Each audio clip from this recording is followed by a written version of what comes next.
Greetings. Welcome to my YouTube channel. My name is Mushtaq Memon, Professor Emeritus from Washington State University.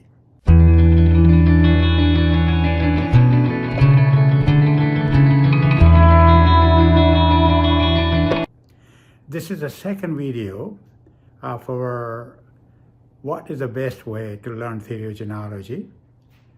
So we had a first video on our work on workshop on equine reproduction. We started in University of Veterinary and Animal Sciences in Lahore. So our participants picked up quite a few things about the concept of equine reproduction and how to do different techniques. So now we are ready to come to Mona Depot. And Mona Depot is a very interesting place. It's located in a town named Mandi Bahauddin in Punjab province of Pakistan. It is a very old facility established in 1902. And it was really, the idea was to have a breeding ground for horses, for mules and donkeys. And it was really to serve, at that time, British Army. Very active place, and this, pride itself in beautiful Arab horses, and also active member of the World Association of Arab Horse Association. So we got there, and then we started checking horses and see what's happening. So this was my first mare there to check. And something very interesting happened that I was almost gotten hurt. So this is the mare you see. It was the first time we put her in. As you can notice in the back of this mare, there are two wooden poles. And the mare was not used to, I guess, to be palpated, so she kicked on both of those poles and they flew. And I think I was saved maybe about 6 inches away from my head. And the folks around me, they pulled me away and then, got the mare calmed down and brought it back in. And then, they assigned one attendant to stay close to her horse. As you can see, he's almost like on the top and not only holding her tail on the side, but as well as applying gentle pressure on her back so she doesn't do the same thing again. So word of caution that whenever you're dealing with horses or any large animals, there are always risk. And you need to be aware of that and, try to work with their behavior.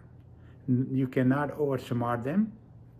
So you're better off to stay calm and try to prepare yourself, just get job done and then just, do something else after that. So here we are, talking and discussing, and I'm trying to find out what stage of the cycle this mare is so that our participant could start working on it. So, but there are different facilities that you can have to prevent any injuries. As you can see here, picture from Washington State University. And this, our one student is trying to clean the perineal area of the mare. And you can see there is a board between the horse and this lady called footboard. So it is preventing this mare to kick back. Now that, the barrier is a metal barrier. So it's permanently installed with the, the stalks of this, horse. And in the front is a similar board, as you can see on the right-hand side of the part of the slide. So the mare is safe, she won't come in the front or the back. So in this way, I recognize that these facilities are not always possible to build in field situation outside. This is an indoor facility, but there are ways that you could still safely perform whatever you want to do. Now, so here we are, our participant, this one, Dr. Hassan, is doing ultrasound on this mare. So with ultrasonography, which is outstanding technique in our reproduction, So he can check the uterus and mares, and the picture of that appears obviously on the ultrasound machine here. So you can see that, what are the structures on the ovary and the uterus, whether this mare is ready to be bred or not.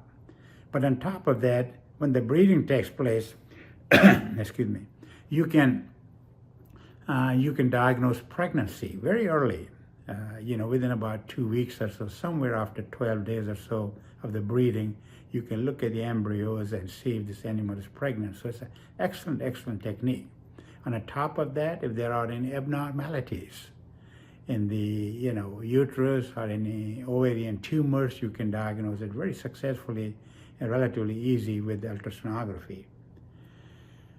And then we went through another very important technique in horse breeding is to try to figure it out if the female is in estrus or in heat to be bred.